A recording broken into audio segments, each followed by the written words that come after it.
Corrosion is the disintegration of a metal, stone, or other material due to the surrounding chemical conditions.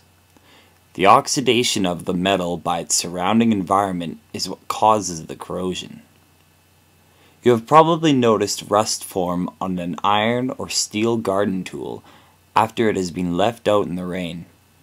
This is because the oxygen in the air reacts with the water to create the reduction half of the corrosion. At the same time, the iron is going through an oxidation half reaction. The overall or net reaction equation is when and ions meet, they form the precipitate, which is further oxidized to, and finally dehydrated to produce rust. The transformation of iron into rust generally depreciates the structural integrity of the affected object because rust is immensely weaker than iron. Oil rigs are almost entirely composed of iron or steel. They are continuously bombarded by dry, wet conditions from waves and ocean tides, which leaves them extremely susceptible to corrosion. The corrosion of the deck, safety rails, ladders, and stairs could result in severe injury or death for one of the crew members.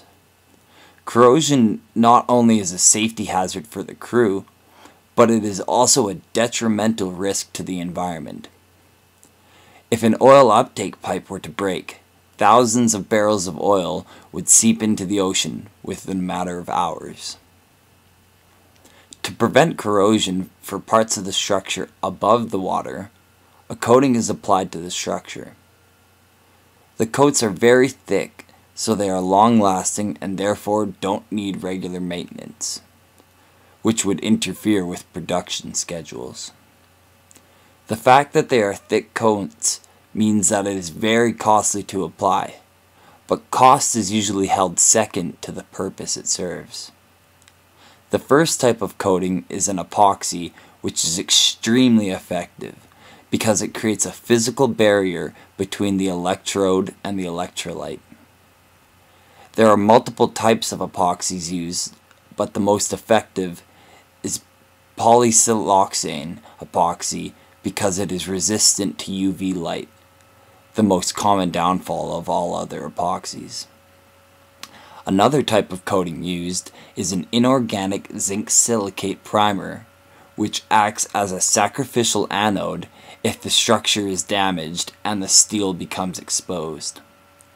Also, it keeps the corrosion confined to the damaged area. The most effective coating used is a combination of both previously mentioned. To prevent corrosion below the water, a coating wouldn't be cost effective because, like an iceberg, 9/10 of the structure is below the water, and it would be impossible to maintain. Instead, impressed current arrays or sacrificial anode spikes are used. Underwater contractors are required to maintain them. These contractors are very costly, mainly due to the danger of underwater construction. But again, the price is usually ignored because of the amount of money saved from not having to do corrosion damage repairs. So what is the cost of corrosion prevention on offshore oil rigs? It has been estimated that 60% of all maintenance costs in offshore oil production are corrosion related.